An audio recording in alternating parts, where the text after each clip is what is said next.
Hello, a very warm good morning to all of you and welcome to Unacademy. Welcome to today's The Hindu newspaper analysis, where we bring to you the analysis of today's the Delhi edition of the Hindu newspaper. Look at the important articles relevant either for your prelims or from the mains examination. Overall, whatever the article might be, in this particular session, we shall extract the important portions out of that article which can be utilized for your prelims or the mains exam, so that in all, you have the ability to write answers, essays, and any other perspective asked in the examination. To authenticate that process, we shall also be discussing how to create answers from the expected questions which can be asked from this particular area. So we shall be discussing a couple of practice questions as well, the mains type of questions, and thereby discussing how to create answers and how to go for answer writing process. Now, before we initiate the discussion, a couple of announcements. Now, this month of July becomes very important for your preparation for the mains examination. Even those of you who are appearing for the examination next year or year after that, you utilize these particular months, especially focusing on laying of the concepts. Keeping that in mind, we have launched a series and a plethora of various different optional subjects for you in order to extract the maximum benefit. So do avail the July optional carnival and use the codes to attain as much discounts as possible. For the first time on Unacademy Platform, we have come up with a complete English medium course for history optional as well as geography optional. But along with that, whichever optional subject that you want to pursue, absolutely avail this opportunity and do not miss out on the July optional carnival. Use the code in order to gain maximum discount possible. And ensure that the coverage of optional is completed by the year end in a dedicated time manner, providing sufficient detailing so that 500 marks, which is a major chunk in the mains examination, that is a confident area for you. Now, for the past couple of days, these couple of days have been and always are very, very important in terms of the economic parameters. So, you had the economic survey which was released, and today the budget is going to be released. The eye of the country and eye of the entire world is going to be on the budget session. That what are the major announcements? The budget goes far beyond the implication what is brought about by media channels and media interviews, where large concentration is about the tax base. But questions from the budget are always asked in the prelims as well as the mains examination. So as candidates of civil services, you need to understand the budget and the aspect of economic survey in much greater detail. Keeping that in mind, we bring for you a series of various different lectures. So yesterday, we had the top 10 budget expectations which were covered. Today at 1 p.m., we will be bringing for you the first reaction of union budget being covered by Shyam sir, and he will bring for you the aspects of the budget, how it varies from the expectations and how it is basically slightly different from the earlier presented budget. And join us at 8 p.m. live for the key highlights and the full analysis of the union budget. All these sessions being covered by Shyam sir will ensure that your maximum coverage required for the portion of budget is done, and this is the final destination for you, so that you don't have to scour for various different study materials here and there and look for the notes at the last moment. Get your concepts clear and get a clear-cut analysis in these sessions. So join us at 1 p.m. first of all for the first reactions, and at 8 p.m. for the detailed analysis. Now, after that, we move on to the topics that we are going to discuss for today. So today, in total, we are going to have a discussion for 9 different topics. Most of the topics today have got a relevance from the portion of economic survey, because economic survey had been released yesterday. So for now, from now to the couple of weeks now, you will observe some or the other article bringing for you the excerpts from the economic survey. So it is important for us to analyze the various parameters that the economic survey brings for you. And that is why these articles and the analysis of these articles become very relevant. So the first article, heat stress is more than a degree of concern. Now this is a unique article which seeks to link the aspect of heat stress, heat waves, and the impact in terms of the labor market and also the overall GDP. This is going to be relevant for your GS paper 3. And this is one of the areas where UPSC is expected to ask a question in the near time future. The long simmer for political violence in America. This talks about political polarization and the aspect of political violence in light of the recent attacks on the presidential candidate in US, Donald Trump. Now, in light of that, it is talking about the violent culture in America. But we are going to utilize this article to discuss about the entire era and the realm of political violence which covers all of us. And what is it that the nations need to do going ahead? This is going to be relevant for your GS paper 2. Then, a case for regulating gig-based work. This is an article which is dependent or which is based upon a bill introduced in the Karnataka Assembly about the regulation of the gig workers, providing a better facility for them. So what are these gig workers? Why are they relevant for us? And also, what is a way forward relevant again for your GS paper 3? Then after that, how and when can a bill be defined as a money bill? So here this article simply covers the basic aspects of what is a money bill and the regulations associated with that. So briefly we shall be covering it. This is relevant both for your prelims, because here questions are asked based upon the fact that which of the bill is considered to be a money bill, as well as in the mains examination for your GS paper 2. Then women-led development. Now this is again as per the findings of the economic survey. So is the case with syncing skilling with learning to boost job prospects, and mental health a key driver for national development. All these three are again important for your GS3.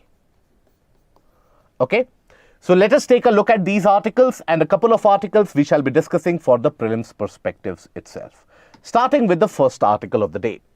The first article is associated with heat stress, and heat stress is more than a degree of concern, has appeared in the editorial section of the newspaper.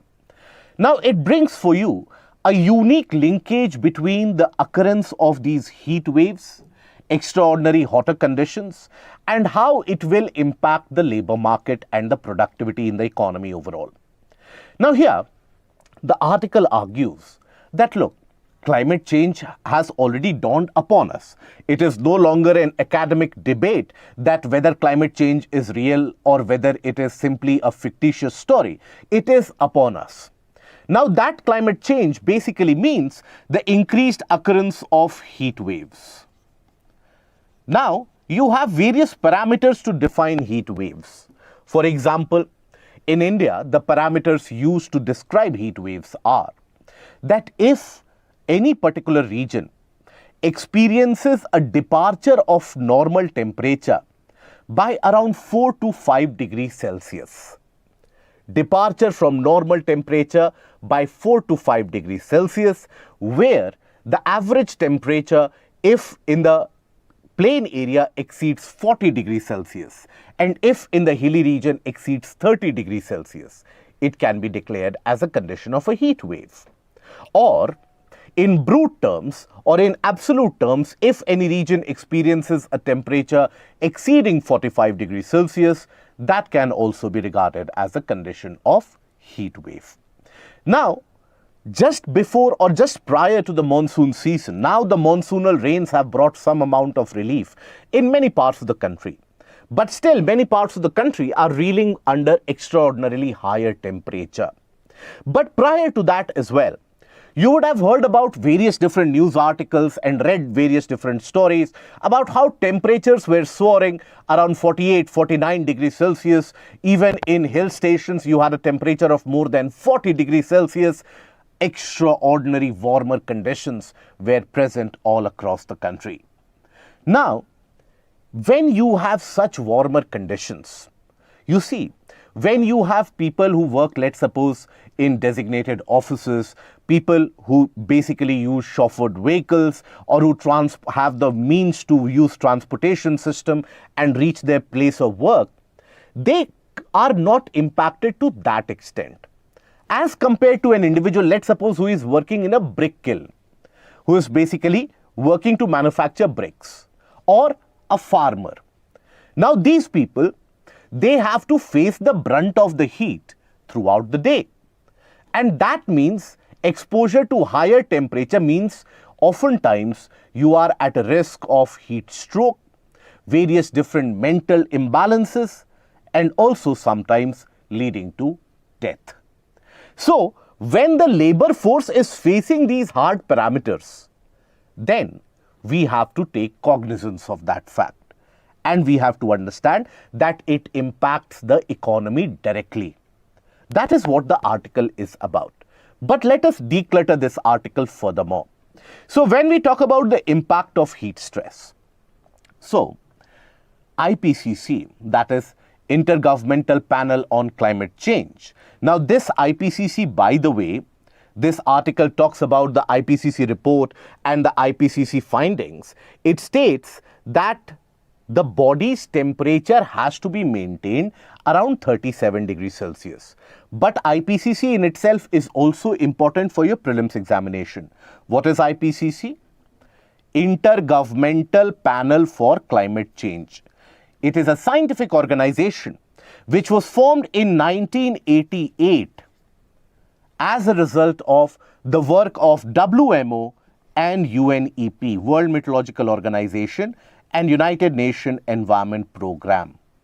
Both of them were involved in the formation of IPCC in 1988.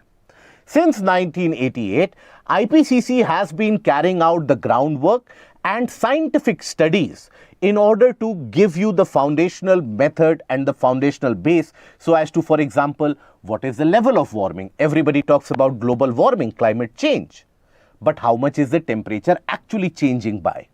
What is the rate of warming in the oceans? What is the rate of warming in the region of the Arctic? How much precipitation or rainfall changes are happening? All these are scientific parameters. So those scientific parametrical studies are carried out by IPCC. So all the international conventions that you see, conventions regarding climate change, etc., when they bring out their norms, when they decide their goal or objective, it is based upon the study of IPCC.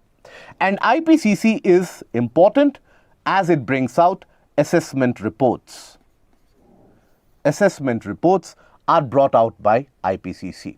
So this is the one relevant for your prelims. Now let us understand the aspect in this article. Now, IPCC has indicated that when the body's temperature starts departing from a normalcy of 37 degrees Celsius, that is when the impact felt is huge. Impact felt in the normal morphological cycle of a human being. How we are able to work, what we are able to produce, that gets impacted. For example, when we talk about agricultural worker or a worker employed in, let's suppose, construction sector, various different studies have indicated that with rising heat levels, their productive hours are going to decrease. Let's suppose you have a cooler condition, then human beings, by their stamina, by their overall wherewithal, are able to work for longer duration. But when the conditions are very adverse, the working hours reduce. Now this article basically tells us that when it comes to agricultural workers, let's suppose, now there is going to be or expected decline of 60% in working hours. 60% decline in the working hours. When we talk about the construction sector, there also, construction sector, there the impact is going to be a 19% decline in working hours. Now, that is huge for a country like India, where still as per the periodic labor force participation survey, around 45% of the individuals are directly or indirectly associated with agricultural sector. A 60% decline in working hours doesn't bode well for us going ahead into the future. This on the backdrop of the fact that economic survey has indicated that our farm sector is not doing good.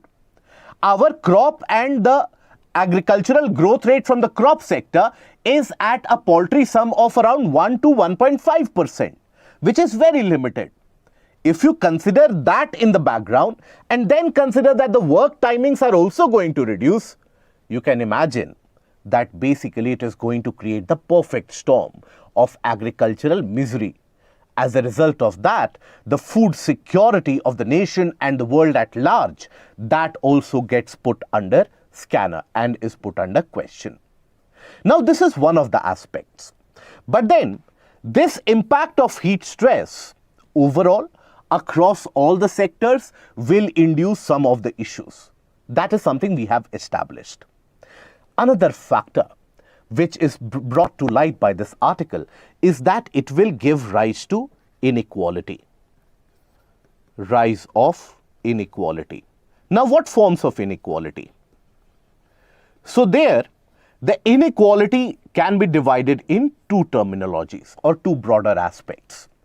One aspect of inequality is going to be geographical. What do we mean by that?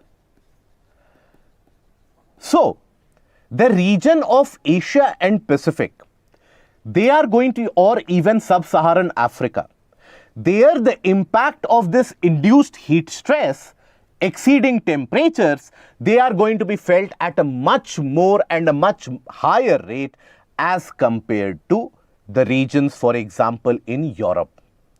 So that is what the article argues, that there would be decrease of almost 5% of working hours in Asia and Western Africa, right? 5% reduction in working hours. Where? In Asia and Africa. Asia and Africa. Whereas in the region of Europe, Europe is also warming up. But for them, the warming is considered when the temperatures reach around 30 degrees Celsius. That is when red alerts are issued, isn't it? You have the infrastructure which partially starts melting. That is the condition of the infrastructure there, because these are cold countries. There they don't have the infrastructure to handle even 30 degrees Celsius. When the temperatures reach around 30 degrees Celsius, Europe makes a hue and cry. Whereas consider a tropical or subtropical country like India, where at 30 degrees Celsius we say that the temperature or the climate is pretty cool. Even right now, when we say that there has been a significant relief, substantial relief provided by the monsoonal rains, very few regions are experiencing temperature lower than 30 degrees Celsius. So in Europe, even that is considered to be a severe heat wave condition.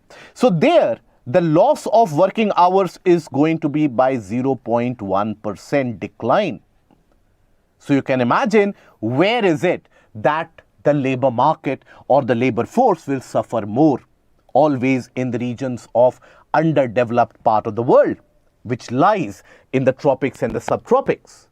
So that will further exaggerate the income inequality, the economic gap, which is prevalent in the European nations and the tropics and the subtropical regions of Asia and Africa, as well as the regions of South America and Pacific Ocean. This is one factor of inequality. The other aspect of inequality which has been highlighted is the aspect of gender inequality. How? So, studies have indicated that when you carry out or whenever you have a higher than expected temperature for a prolonged duration, the productivity, and not only the productivity but also the participation of women in the labor force, that tends to decline. You have lesser number of women involved in various sectors of construction, agriculture, etc. As we must be aware that construction sector is one of the largest employment generators in our country. areas associated with construction are where you have a lot of women, even in the rural area, getting and finding employment, and so is the agricultural sector. So, with rising heat, female labor force participation decreases. Labor force participation will reduce. As this female labor force participation reduces, that automatically means what? That you will have greater inequality in terms of the wealth parameters, and also the women empowerment is going to take a hit. So this is something which we have to take a cognizance of. So what is the way forward? We know that the issue posed by heat stress. We have now established that how heat stress can lead to economic downturn also. If people are unable to work, how will they be able to produce? If, let's suppose, people are falling sick, then there is another socio-economical impact as well. And what is that? Understand this basic fundamental once in a simple manner, and you can use it in the answer writing also. Understand this. Let's suppose you consider an individual working as a manual labor in an agricultural farmland. Now that individual toils for 10 hours a day. But then during the time of these heat waves, not only does the productivity reduce, but that individual, first of all, cannot take leaves. Owing to financial stress, they cannot take leaves, they cannot take a day off, they cannot take long breaks, right? Otherwise, the employment will be terminated. So that individual is forced to come to work. Now, when they are forced to work in these conditions, chances are they can be impacted by heat stroke. They can experience various issues of high fever, then various issues such as cardiovascular issues, strokes, and so on. Now, when that happens, where does that individual go? That individual oftentimes will go to the nearest clinic to get themselves treated. Now, to get themselves treated, they require money. So, whatever their savings would have been, they will use that money. So, the out-of-pocket expenditure of that family has increased. Now, that also means that that individual family will not have a source of income as long as that individual is sick. Because in most of the cases, you have the sole bread earners. That individual is sick means they are not able to earn income as well. If they are unable to earn income, not only is the amount of savings going to reduce, but at the same time, their ability to provide education to the young ones, their ability to seek better health care for themselves, their ability to get an affordable housing, all of that drastically changes. So when an individual labor is impacted by that heat stress, loss of income, out-of-pocket expenditure, impoverishment, leading to a fall in demand in the economy, and that fall in demand is going to hit the supply chain, eventually leading to further job losses as well. So it is a kind of a vicious cycle. That is the socio-economic cycle. This is a pure economic cycle that we have studied. So that is what you have to highlight when you talk about the importance or the impact of heat stress on productivity. Now, what is the way forward? Once we know this, what is the way forward? So basically, the simplest way forward is that you need to have proper labor codes. Even though India has spoken about it at various forums, you need to have very specific labor codes owing to the impact of climate change. So, heat-induced impacts of parameters need to be put in for the new labor codes.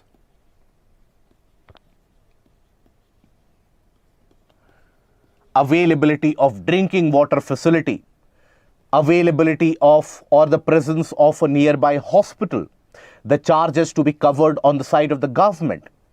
Also ensuring that proper ventilation is ensured in all the working areas. These are a must.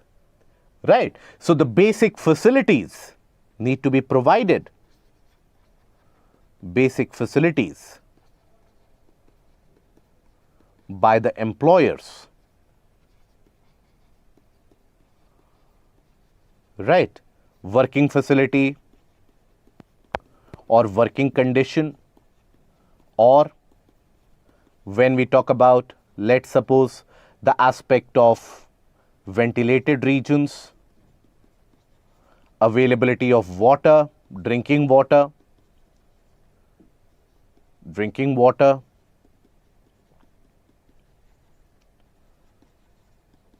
clinics trained to treat them,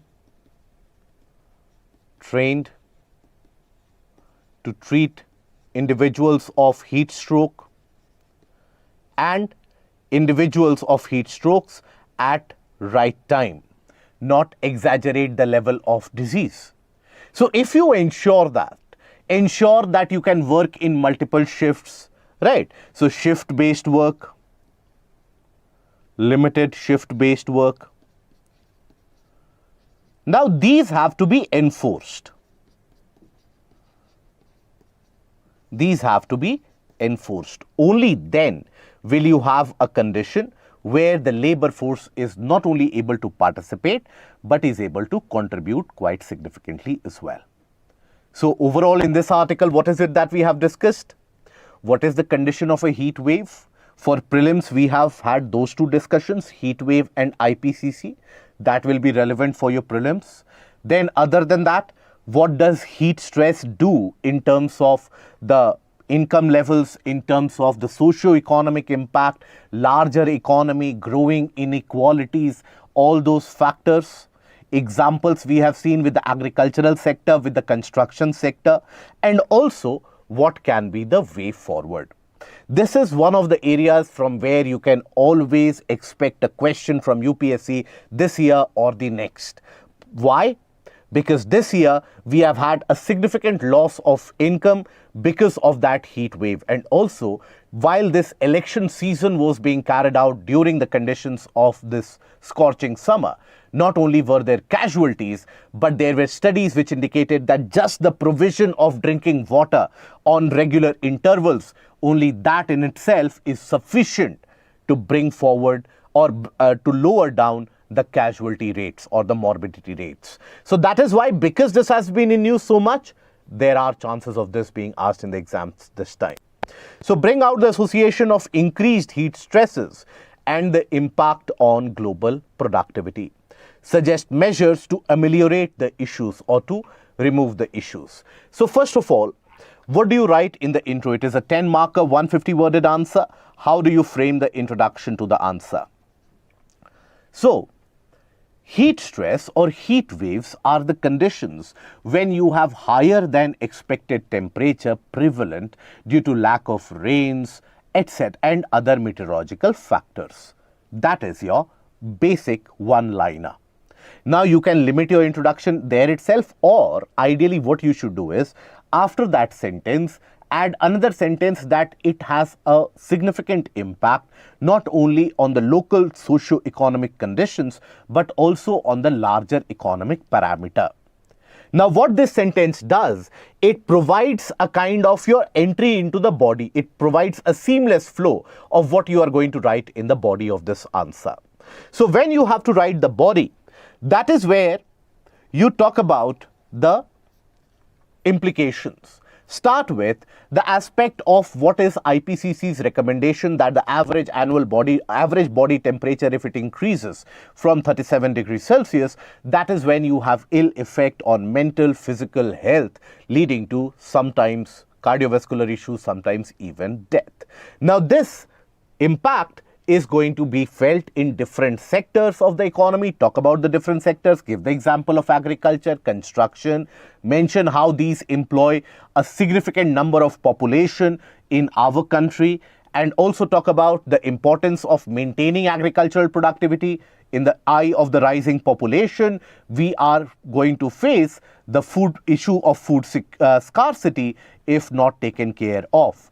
then talk about how it can give rise to more inequality, not only in terms of geographical parameters, but also in gender parity. Then, once you have talked about it, there can be certain measures included in the aspect or of the labor codes enforceable by the organizations.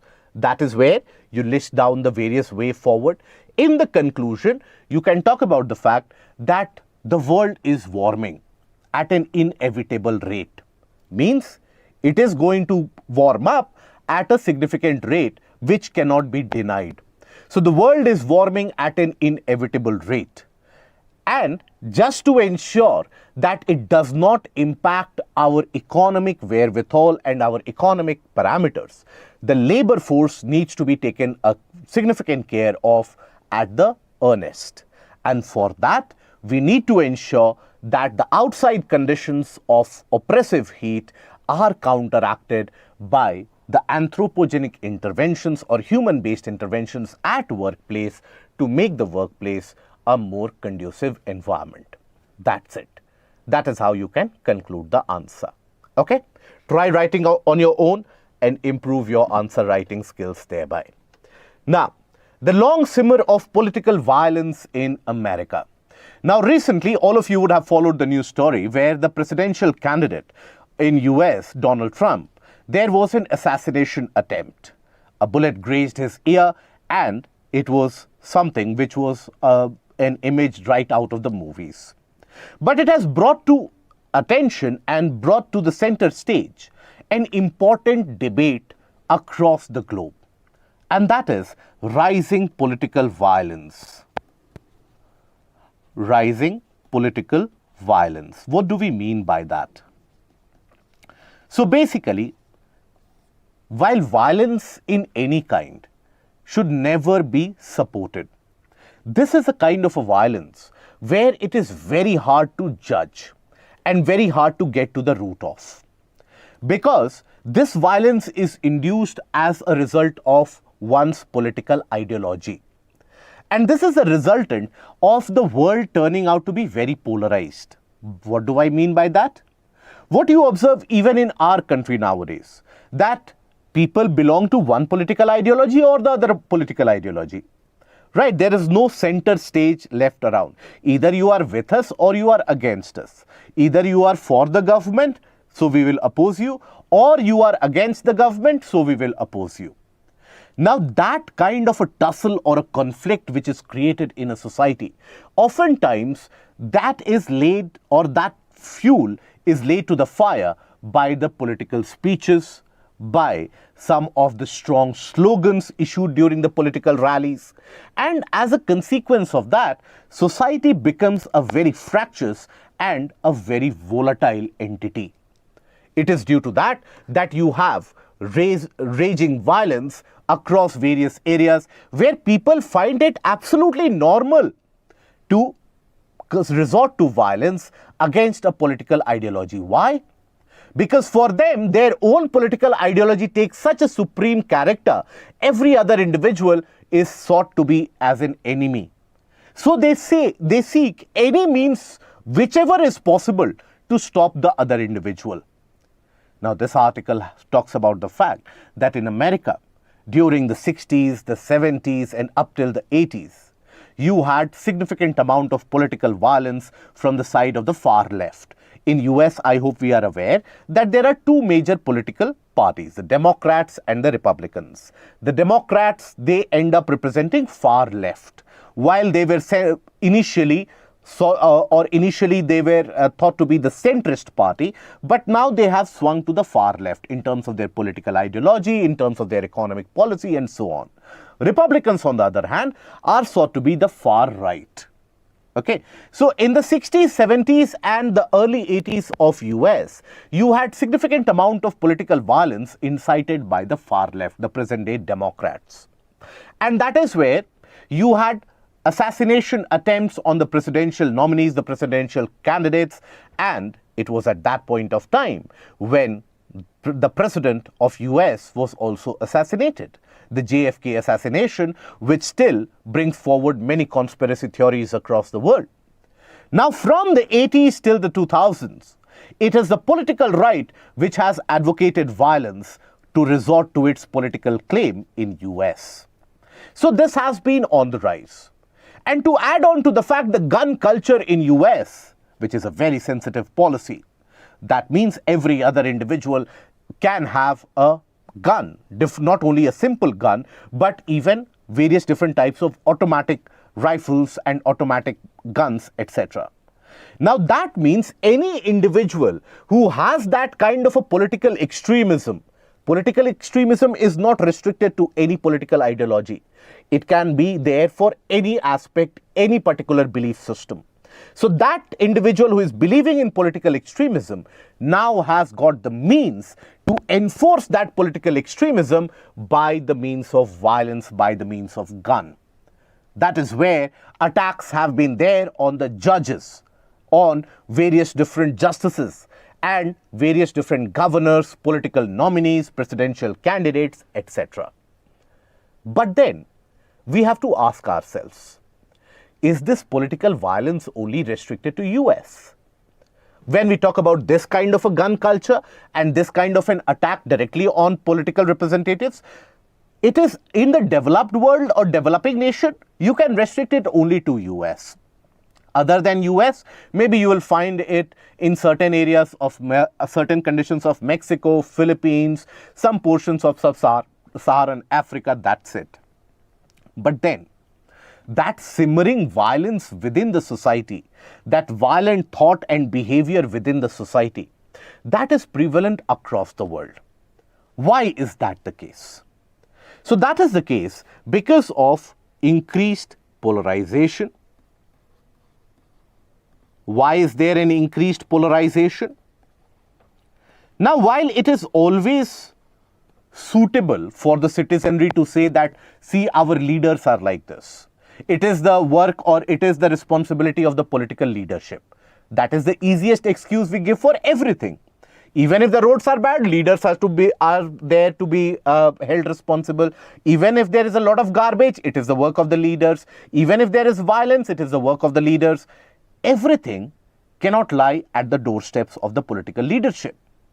One has to understand that the political leadership, particularly in democracies, are the individuals who are elected from our midst. It is we who elect these leaders, isn't it? So the society has gotten fragmented on the point of views. So that is basically because of increased fragmentation of the society. Increased fragmentation of society. Now, there is a detailed study about it as well, about the aspect of urbanization and the characteristics of urbanization that you study in geography, where you have some of the ghettos, where you have only one category of individuals or only one class of individuals living in, but we don't go into that detailed study. But it basically talks about the fact that when you have various groups of individuals forming their own subgroupings and less intermingling of individuals in the society, there's a greater chance of that fractions developing in the society. And when you have fractions developing in the society, that is when your own views keep on getting exaggerated.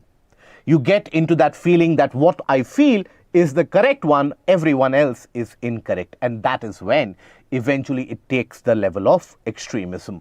So that increased fragmentation of society owing to the pattern of urbanization across the world, not only in India, but at the same time, exaggeration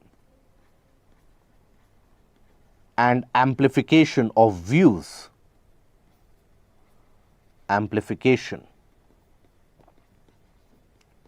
of views on social media. Now, this is a major factor. Many individuals across the country, in our country and across the world as well, we take social media as a gospel of truth. That whatever is said or whatever is mentioned in any social media platform, that has to be true. We take that for granted. Now, this is exploited by few of the mischievous entities in the society within ourselves, right, within our own being. You have few of the mischievous individuals who will not only tend to amplify some of the notorious comments, but they will add on certain aspects and masalas to it, which creates a lot of misconception, which creates divide in the society, right? And as a consequence of that, it further gains traction. So in the age of social media, all the divides within the society, they get amplified beyond perspective. And then you have the political leaders. Political leaders. Now, the political leaders across all parts of the aisle, across all the parts of the political spectrum, they oftentimes incite the crowd for electoral gains. That they would expect the votes from a certain section of society, so they would say anything and everything to basically please them. And in doing that, they oftentimes end up uttering words which stays in the public memory for a longer period of time. This article carries out a survey of US itself, where almost 10% of the individuals said that resorting to violence is fine if it keeps Donald Trump out of the office. Think about it.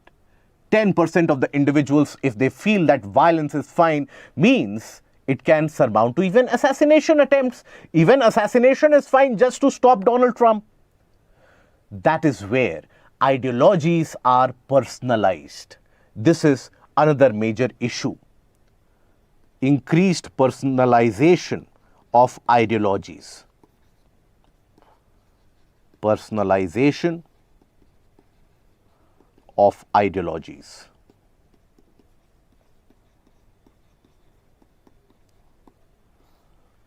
So it is because of these factors that political violence is growing and political violence is on the rise. And there is also that ethical concern that end justifies the means, right? That as long as you are able to reach your objective, whatever means that you adopt is fair enough. That entire belief system is leading to this particular problem. So what is the way forward? What is the solution? The solution has to be the responsibility, the onus to maintain peace in the society is by the society itself. It is the work of the society to understand that the misconceptions created between various groupings by either side, right? Not only by one side of the spectrum. As long as we keep on finding faults in only one side of the spectrum, the political violence will keep on increasing. So that blame game culture, that anything which is going wrong is because of this particular ideology, this particular thought process, that has to first of all go away. Then personalization of ideologies, there has to be a counseling, there has to be an awareness campaign raised by the civil society organizations, even the political parties. They need to do this, that there are different ideologies. All the ideologies, they work for the same ultimate objective of national progress and national integration. Then the speeches made by the political parties, that needs to be significantly taken due cognizance of, be it the courts, the judiciary, or the Election Commission of India. They need to take a very strong and stern action against any of those violations. That should be taken at a level of an emergency. And exaggeration and amplification of views on social media, that needs to be curbed down upon. While it may appear to be infringement of free speech, at the same time, one has to understand that no right is absolute. Any right comes with its own share of duties and responsibilities. So if an individual is inciting violence by the right of free speech, then it is the work of the state and the role of the state to basically moderate that, to basically bring that to the end. So this is what you can provide in the way forward. We have seen what is this aspect of political violence, why does this happen, and what is the way forward. Now moving on to the third article. This article is a case for regulating gig-based work. So, what do we understand by gig workers? So when we talk about gig workers, All of us interact with gig workers on a day-to-day basis nowadays. So any individual employed transactionally on a time or a task-based manner, having flexibility to choose their number of work hours. A kind of a freelancer, right? That, for example, today I want to, let's suppose, get some work. So basically I will ensure, maybe I will drive a cab, maybe I will deliver some goods. So that I'm doing for a temporary duration, temporary basis. So that is a gig-based work, right? Now, overall, 15 million, 1.5 crores of workers across various sectors, they are gig-based and freelancers. 90 million potential jobs are there in the gig-based economy.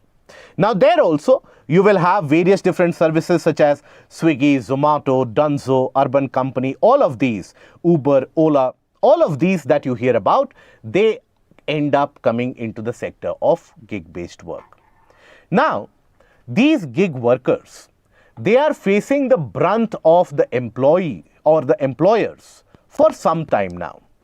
Now, various different, from ride-hailing platforms such as Ola and Uber to delivery agencies, or let's suppose the food-based apps such as Swiggy, Zomato, all of them employ a large number of gig workers. Now, you see, now when they provide that employment, they come up with very unique and very attractive ads that work without a boss. You are your own boss. Work as a partner.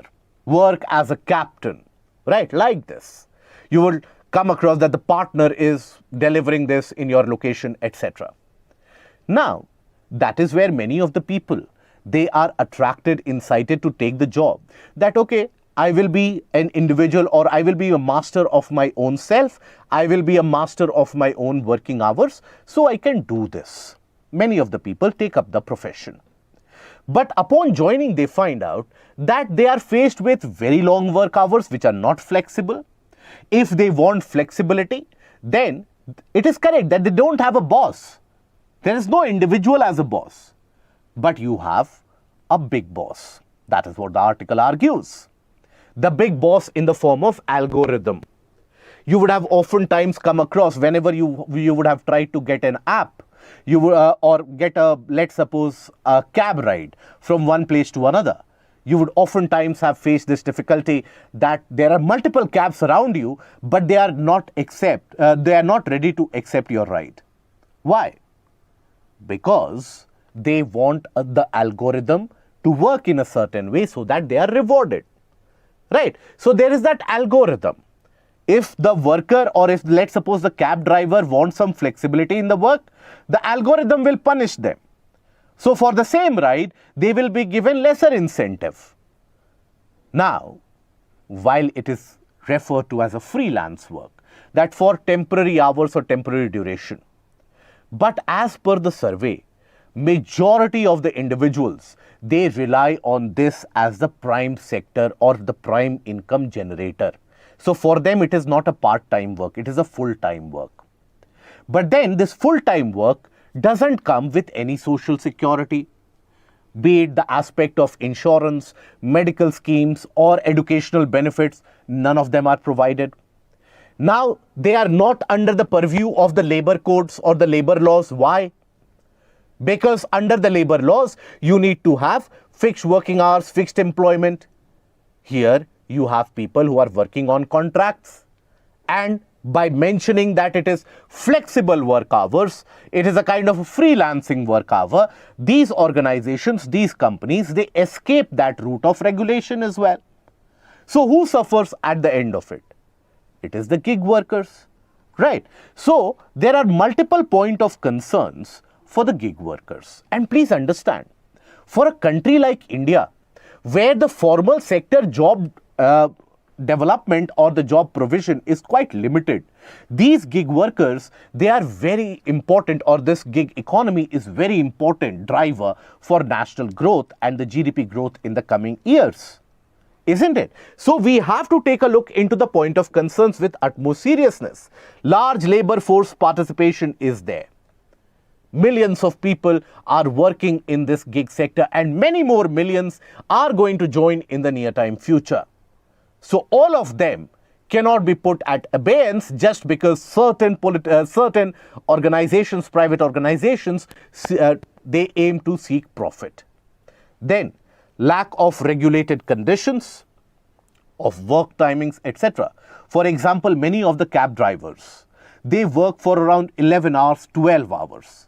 Now, that is not only disadvantageous to them, but at the same time, that is a safety risk. Safety risk in terms of the passengers that they are carrying, the road accidents that can happen.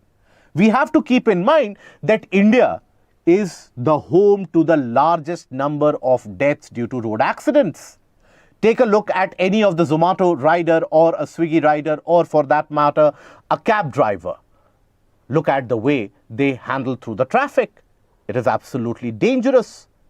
Right. So that is a disaster waiting to happen. So that is where you need regulated conditions for their health and also for public safety. So here, workers' health is one. Other than that, you have the factor of public safety as another. Then there is heavy penalization which is imposed in case they are unable to meet the required parameters even by slightest bit. If they, let's suppose they want to seek some flexibility in the work hours, there is heavy penalization that is imposed. There is a significant lack of social security for which out-of-pocket expenditure, if it happens, people are forced to earn. No medical insurance, no life insurance, no health insurance, no educational benefit. So for that means how much hours you work, still you are languishing in a bit of poverty. So that is why there needs to be a way forward, which states like Rajasthan, they have done by enforcing this legislation. Karnataka is also seeking to do the same. So formalization of working hours, fixed working hours, that has to be done, be it a contractual individual or be it a formalized sector individual. You have to understand, and this is something which the government has to enforce, that if you maintain regular working hours, individual will be more productive. As a consequence of, let's suppose you are maintaining 15-hour work schedule, which the Karnataka IT department is also bringing in, 14-hour work schedule. What will that mean? There will be greater mental disorders. There will be reduced efficiency, growing absenteeism. You will be forced to hire more, retrain them again. So your cost will increase. That is why long run or long-term goal needs to be fixed here. Social security is a must.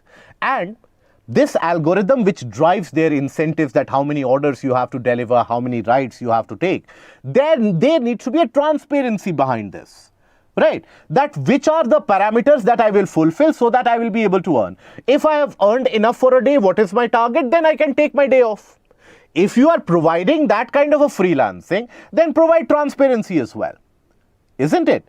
And always the heart to it is stronger regulation. Other than that, you also have the case of more awareness. Always, since past century and a half, if you talk about the organizations in the private sector, they have always argued that if we give this particular right to the workers, our productivity will decline. But then, in the long run, it has been found out that those organizations who respect the workers' mental fortitude, their time limits, their time capacity utilization, those organizations tend to stay in the business for centuries, rather than those organizations who have very extreme working conditions who can survive only for 10-20 years.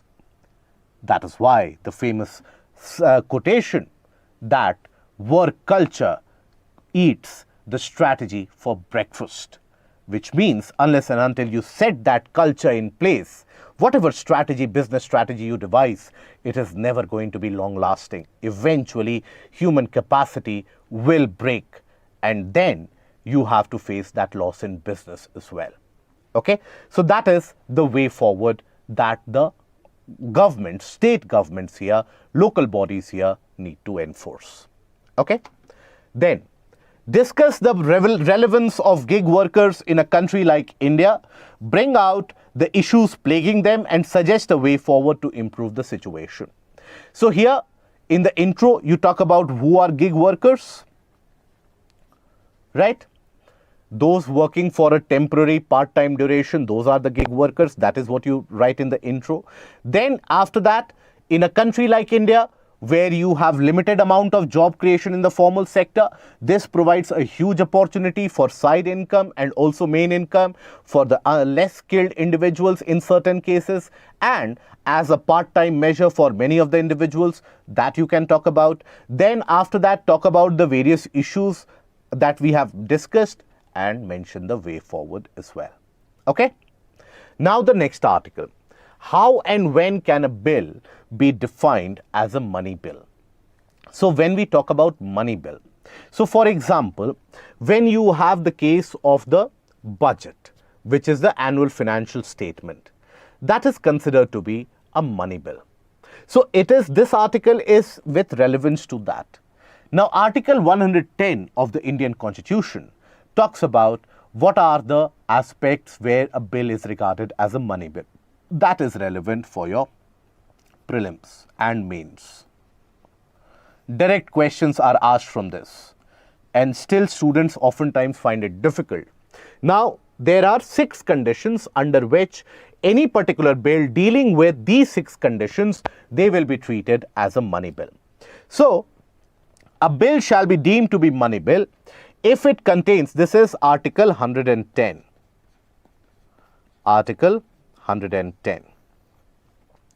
A bill shall be deemed to be a money bill if it contains only provisions dealing with all or any of the following matters, namely imposition, abolition, remission, alteration or regulation of any tax. Anything to deal with the tax, changes in tax. Regulation of borrowing of money or the giving away of any guarantee by the government of India, or the amendment of the law with respect to financial obligations undertaken or to be undertaken by the government of India. Right? The guarantees that the government provides, let's suppose for new loans which are being taken. So for that, any issue dealing with that, money bill. Custody of the CFI, Consolidated Fund, or the Contingency Fund of India. The payment of money into the Consolidated Fund or withdrawal of monies from any such fund. That will be deemed as a money bill. Appropriation of monies out of the Consolidated Fund of India. That is what, when you have the budget, that is where you talk about that this much amount of money we will allocate, let's suppose, to Manrega. So that is extraction of money from the Consolidated Fund again. Declaring of any expenditure to be the expenditure charged on the Consolidated Fund of India or increasing the amount of any such expenditure. Receipt of money on account of the Consolidated Fund of India or public accounts of India, or the custody or issue of such money, or the audit of the accounts of the union or the state. Under these conditions, this is A, B, C, this will be D, E and F, and then this will be G. Okay, so any of these conditions, when they are fulfilled, these 6 criteria, they are fulfilled, it is regarded as a money bill. Any matter incidental to any of the matters specified in the subclauses A to F, that will be regarded as a money bill. So that is a money bill. Now, here, when you talk about the money bill, it has got certain privileges or certain aspects. So, a money bill is always going to be introduced into the Lok Sabha. Right? Always to be introduced in the Lok Sabha. After getting passed from Lok Sabha, then it is moved to Rajya Sabha. After it has been passed by Lok Sabha, then it moves to Rajya Sabha. Now Rajya Sabha has got basically 14 days. 14 days. Within 14 days, it can basically recommend changes. Recommend changes. Now, it has to be done within those 14 days, otherwise it will come back. If these changes are made, then it is up to the Lok Sabha to basically accept or decline the changes. After that, it is simply passed on for the assent of the president. Right? So here, it is the lower house which is the driving factor behind the money bill. The argument or the logic behind this, the specific and the unique arrangement where the House of People that is given much more precedence or much more relevance is driven from the British parliamentary system, where in 1911, basically, as the article tells you, that around 1911 you had the tendency where the House of Lords, that is the upper house, their say was restricted or limited into the aspects of the budget and the money bill, saying and arguing the fact that, look, it is very important for the country and it is the people responsible to the or the people elected by the general population, they are the ones who are responsible for the country. So that is why Lok Sabha should be given precedence and Lok Sabha should be given a prime importance in this case, in India's case. Now, it is basically the aspect of the money bill, right, where you have the primacy of the Lok Sabha. Now, this is something which is also utilized by certain governments and certain aspects where various different issues are introduced into the Lok Sabha, various different aspects are introduced into the Lok Sabha in the name of the money bill. And here the article talks about the Aadhaar bill. Now, you had the Aadhaar bill which was introduced for the aspect of maintaining records, how those records need to be maintained, etc. Now, this was also introduced as a money bill, which was then challenged in the Supreme Court. The Supreme Court in 4:1, 5-judge bench made the decision, and that was a 4:1 judgment, majority judgment, where they said that, okay, it is understood to be considered as a money bill. But it was to deal with Aadhaar, the aspect of why you need to have Aadhaar, the enumeration in Aadhaar, the roles, etc. But there, in that Aadhaar bill, you had a subclause in that bill where it talked about the fact that based upon the identification of Aadhaar, verification of data, only after that, the money from the government will be transferred. Now, that basically was argued by the government that, look, it talks about the expenditure from Consolidated Fund of India. Anything dealing with Consolidated Fund of India means you are talking about money bill. And when you are talking about money bill, Rajya Sabha simply goes out of the question. So a brute majority in the Lok Sabha can make many bills a possibility and a reality. Now, this is where our present Chief Justice, Justice D.Y. Chandrachud, he was the only one who was in the 4:1 judgment, he was the only one who was against Aadhaar being taken as a money bill. But it raises a larger point of concern, that when we talk about any issue as a money bill, we have to also follow the aspect of natural justice here. We also have to follow the aspect that what is really just in terms of what should be considered as a money bill. And if it is dealing with tax parameters, if it is dealing with expenditure terms, that is where we have to associate it with the aspect of money bill. Okay.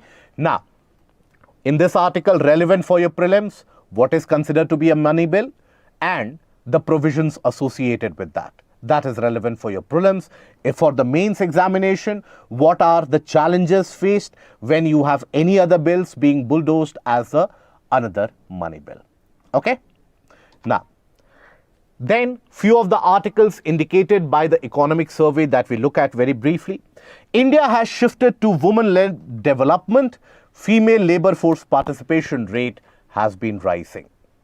So the economic survey has indicated that the female labor force participation in our country has been increasing, even though there are some point of concerns where in the case of what is referred to as the motherhood absenteeism.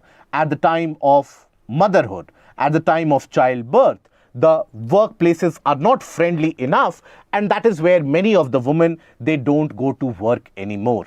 So that is one of the lacunae here. Other than that, all the various different parameters, be it in terms of skill, be it in terms of upskilling, reskilling, be it in terms of the job, that is where the labor force has indicated an increase. So observe here that when we talk about the labor force participation in rural area, it is much more, around 41.5. In urban areas, it is slightly lower. Now, the economic survey has also highlighted the fact that during the time of the COVID years, there had been a lack or a decline of labor force participation. And that labor force participation is rising back, is coming back with the rise in economy. Having said that, we still have substantial amount of challenges. For your exams, you don't need to learn that, okay, earlier the labor force participation was 23%, then it has increased to 37%. That you don't need to learn because it will change by the time that you appear for the examination. But this data pointer is something that you can always keep in mind, that the rural labor force participation is higher. But still there is a lot to be done. What needs to be done? That is the aspect of making the workplaces women friendly. That is important. Then skilling of women in across the areas, even in regularized sector, unregulated sectors, everywhere. You need that skilling and upskilling to be happening continuously. So way forward, when we talk about basically workplace environment needs to change to tackle maternity absenteeism, workplace environment. Then after that, you also need to set in more skilling centers so that the women, they don't have to travel far in order to gain a skill. Then other than that, awareness, raising campaigns regarding the kind of jobs that they can do. It should not be restricted to the construction and the agricultural sector, which is the case presently. Awareness about sectors of job or opportunities of job available.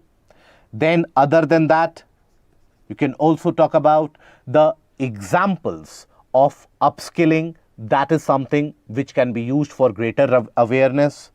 Upskilling campaigns, establishment of more self-help groups for the women, establishing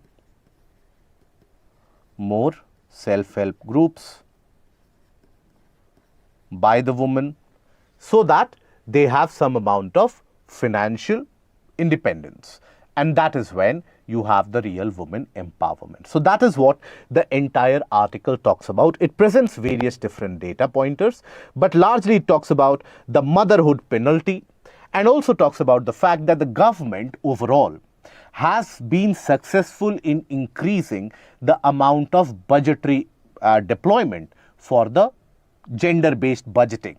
Gender-based budgeting is the amount of schemes, the amount of expenditure that you bring about for the upliftment of all the genders. So that has increased to around 6.5%, which is massive, which is the highest that any government has carried out till far. So that is basically the aspect of this women labor force participation. The benefits of it will drive the economy in a better way, better social representation, more improved socio-economic condition. Then women empowerment is the biggest benefit. Then the next article, survey stresses syncing skilling with learning to boost job prospects. So here, the economic survey has highlighted that in various different areas, there has been a loss of learning during the COVID years, right? So during the COVID years, there has been a loss of learning. But that learning needs to come back along with augmentation of the skilling programs. So that skill development is needed. Because the article argues, and this is basically an excerpt from the survey, that only roughly around 50% of graduates in India, they are employable. The remaining, they are not employable at all. So that means there is a lack of skill, something that we have been talking about for the past 4 to 5 days, the lack of employability.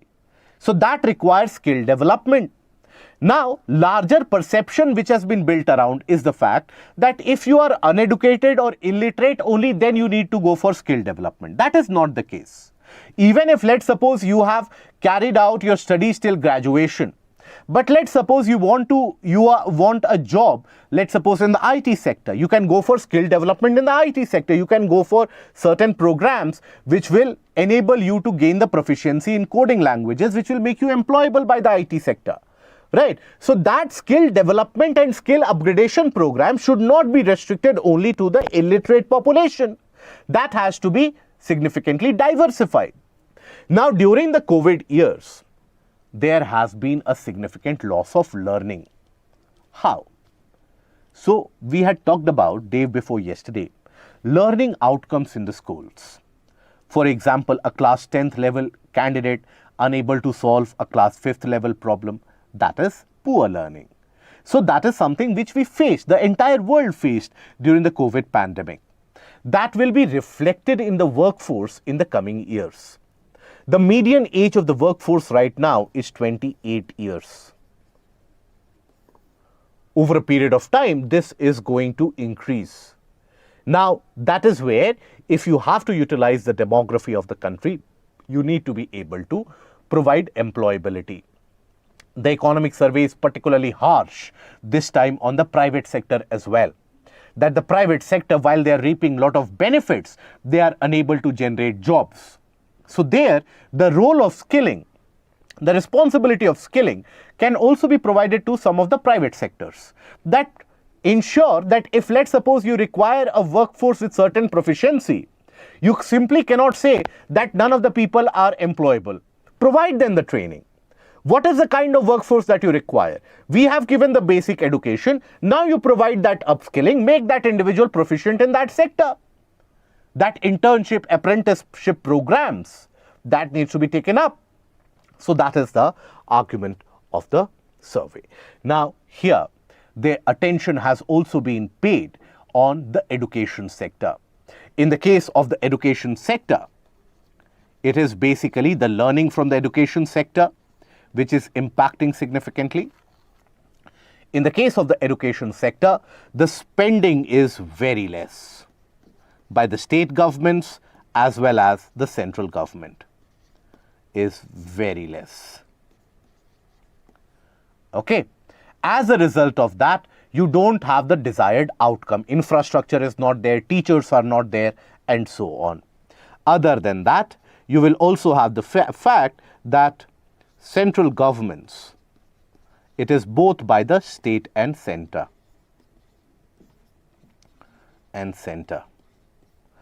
Central contribution is still languishing in the region around 2.8%.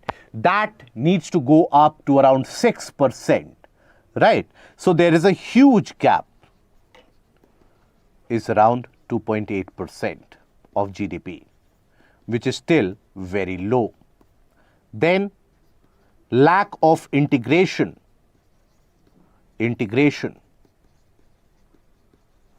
with global demand or with industry requirement.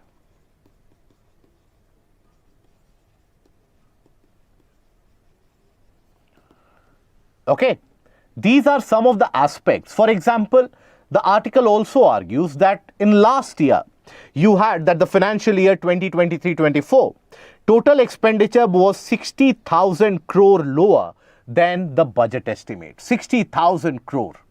Imagine the number of schools which could have been built by the various different state governments as well. So, if the expenditure is 60,000 crore lower, that means you have a lot of scope.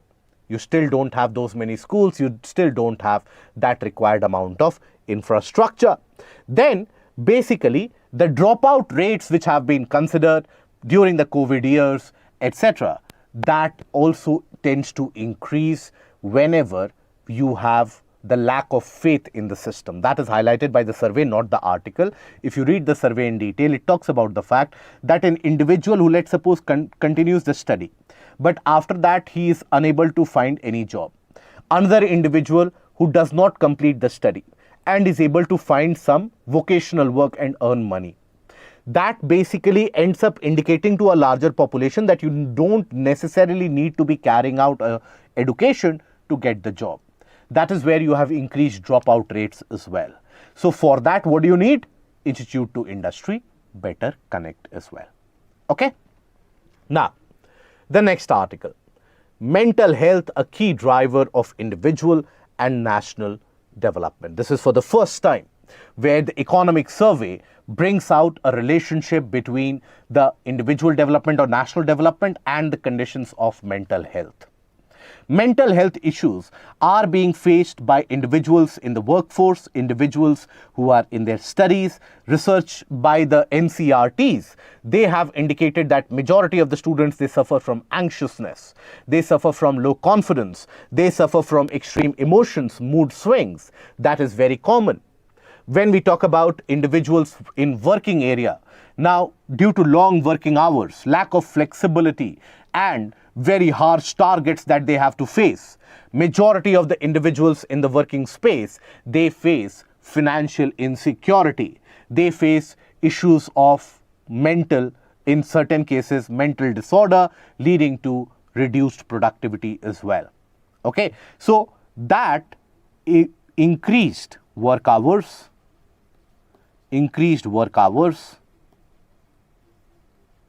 or unsuitable workplace. What is an unsuitable workplace?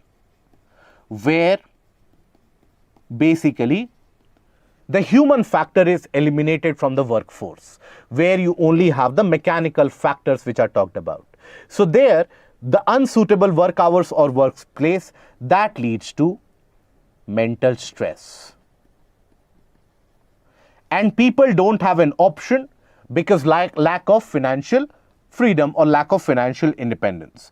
Due to that mental stress, what do you have? You basically have reduced productivity.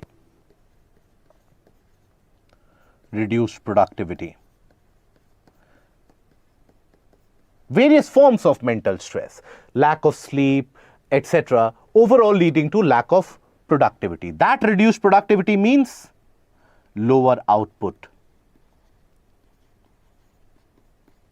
That means economic loss.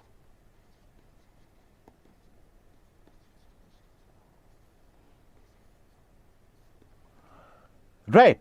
So this is basically a direct implication where you need to improve the workplace environment, and the organizations have been urged in the economic survey that you have to work for economic well-being or at the same time mental well-being. So how do you do it?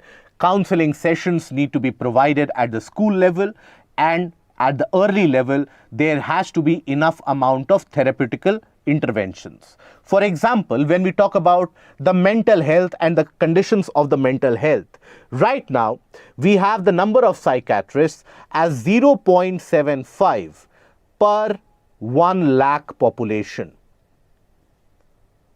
That is the number of psychiatrists that we have. Now the WHO recommended guideline basically talks about at least 3 psychiatrists per 1 lakh population.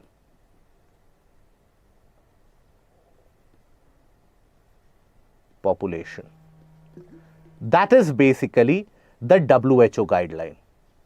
So at least we need to provide that intervention. We need to provide the number of psychiatrists. We need to ensure that every day we communicate and awareness is raised that it is the mental stress, even if it happens, it is absolutely normal and we don't force the students to commit suicides, individuals to commit suicides. You have had over the past year increased number of cases where 28-year-olds, 27-year-olds, they are committing suicides because of the work pressure. The students are committing suicides because of the study pressure. So we need to regularize that, ensure that this does not happen. So mental stress is catered to right at the childhood days. Counseling is provided about the number of options available to individuals so that they don't take it as a do or die situation. Okay? Now, after that, coming to a couple of articles relevant for your prelims, starting with the formalization credit as key challenges to the MSME sector. So the MSME sector, or the medium small enterprises and the micro enterprises. Now, while they not only provide the bulk of employment to the labor force, they also generate substantial chunk of the exports that we have. Now, these MSME sectors, they face an issue. That is, many of them, they are not a part of the formal economy. So they are not a part of the formal economy. As they are not a part of the formal economy means what? Credit availability becomes an issue. For them, they oftentimes have to take loans at very exorbitant rates from open market. Now that is going to increase the financial burden, fiscal burden on them. So credit availability becomes a significant issue. Other than that, they also have the situation where employability, labor force, etc., that also becomes a challenge. Tax filing, tax rebates, everything becomes an issue. So that is why for the MSME sector, formalization has to be carried out, and many of them, they don't go for formalization. Why? Because the policy regulations are very stringently harsh. So that is where regulation and relook at the regulations at the local body level, at the state level, that is required. But overall, for your prelims, largest generation of employment, a significant generator of the export sector and contributor to the GDP as well. Then the last article of the day. India may gain from Chinese FDI. Now here, this economic survey has for the first time dealt with the fact that after the Galwan clashes and the Galwan crisis, Indo-China relationship have taken a downturn. That is known to everybody. Chinese imports, Chinese FDIs, everything has been blockaded. But still, our trade deficit is huge, very huge. Now, when India seeks to capitalize on the fact that China is weakening and the world is looking for another option other than China, India can emerge as a viable alternative. The world is looking at that alternative. So India can emerge as that alternative. But for that, we need know-how. We need that technological proficiency, isn't it? In many of the sectors, we don't have that. While it is okay to curb the imports in order to protect your domestic industry, but when it comes to FDI, FDI is basically an investment. Investment where the Chinese firms, maybe they will build something here, right? So that will help the region or the local population gain that know-how. That will help us integrate into the global mechanism and the global supply chain sector. Rather than ensuring or waiting that till our technology develops, till we gain a technological prowess in certain sectors, till that point of time we will remain isolated from the global economy. That is not a method which is advocated. So that is why the economic survey advocates that, okay, it is okay if you are banning imports in certain cases to protect the domestic industries, but in the other areas, you need to allow for FDI. That will do good for the economy also, and in a long run, it will help develop that technological workforce which is going to drive the world once the Chinese economy, which is already on the decline, is not going to grow that super fast. It will also help the world rely on India as the Chinese alternative rather than looking at other areas such as Vietnam, Taiwan, etc. Okay, so that is basically the crux of this article. That brings us to the end of the discussion. I hope that you would have liked the discussion, you have understood the various different articles and the crux around it. Try to create the answers on your own and put it and tell us in the comment section about the discussion and about the answer writing. If you have liked the session, please don't forget to click on the like, share and the subscribe button. Join us live today at 1 p.m. to get the first idea, first hand and the first reactions for the budget, and at 8 p.m. for the detailed analysis of the budget on this YouTube channel. Till we meet again, take care of yourself, relax, revise and goodbye. Thank you.